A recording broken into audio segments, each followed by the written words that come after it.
then what is the problem?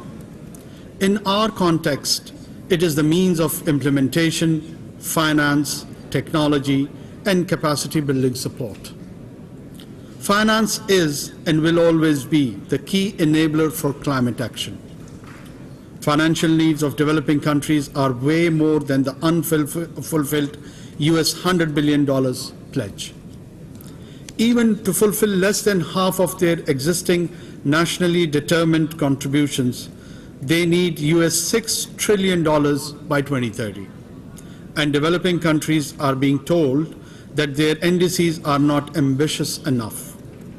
Adaptation needs alone are US $387 billion per year till 2030. With current adaptation finance estimated at around $21 billion, there is a yawning gap. Some goes for loss and damage. Current estimates are around $400 billion annually, and these are expected to soar to US $1 to $2 trillion per year by 2050. Ladies and gentlemen, outcomes of GST at this COP must clearly highlight this enormous gap between the finance mobilized and needs of the developing countries. It should also obligate the developed countries to urgently rectify shortfalls in their finance commitments under the Paris Agreement. Unlocking scaled up and improved financial support that would enable developing countries to contribute in bridging the implementation gaps in their mitigation and adaptation action. Moving forward, we believe outcomes of the GST are well timed to guide the critical discussion in 2024 on setting the post-2025 new collective quantified goal on finance commensurate with the needs of developing countries. It is also imperative that the GST should strengthen effectiveness of the technology mechanism in scaling up developing and transfer of proven climate technologies and enable better delivery of capacity building for developing countries. The need for reform of the international financial architecture also require sharper focus. Excellencies, regarding the technology transfer, we propose to focus on key and high-emitting sectors with joint indicators, functioning solutions, time frames, and enabling conditions needed to put in place green technologies.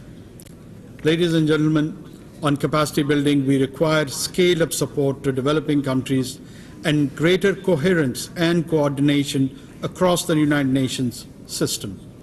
To attract the required public and private investment, developing countries must be provided capacity building support to develop appropriate instruments and in creating pipelines of bankable projects for adaptation and mitigation, and particularly for sustainable infrastructure projects. Further, it is about time we also harness the capacities of the private sectors for climate actions.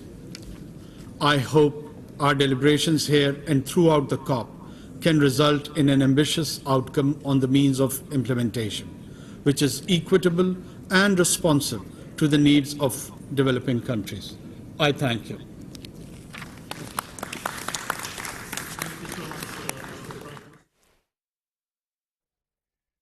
निगरान वज़ीर-ए-आज़म अनवारुल हक काकड़ global stock take conference से खिताब कर रहे थे। उनका यह कहना था कि मौसमियाती तब्दीली एक बहुत बड़ा चैलेंज है और तरक्की पजीर ममालिक के लिए मुआशी तौर पर उनको सपोर्ट करना तरक्की याफ्ता ममालिक की बड़ी जिम्मेदारी है। हमें अपनी आइंदा आने वाली नस्लों को इस तरह की माहौलियाती आलूदगी से बचाना होगा। मौसमियाती तब्दीली से पाकिस्तान सैलाब के बायस मुतासर हुआ, जिसमें पाकिस्तान का हिस्सा उस माहौलियाती आलूदगी में बहुत ही कम है, जबकि नुकसान हमें ज़्यादा उठाना पड़ा। इस हवाले से हमें मिलकर काम करना होगा और माहौलियाती आलूदगी पर काबू पाना होगा। उनका यह कहना था कि ग्रीन टेक्नोलॉजी पे शिफ्ट होने के लिए तरक्की पजीर ममालिक को मसाइल का सामना है, जिसमें सबसे बड़ा मामला जो है वो मईशत है और मईशत की अब तक सूरत हाल जो है वो उसमें अपना रोल आप नेगेटिवली प्ले कर रही है। इसलिए मौसमियाती तब्दीली के हवाले से तरक्की याफ्ता ममालिक को तरक्की पजीर ममालिक का साथ देना होगा। Army chief general Asim Munir का खैरपुर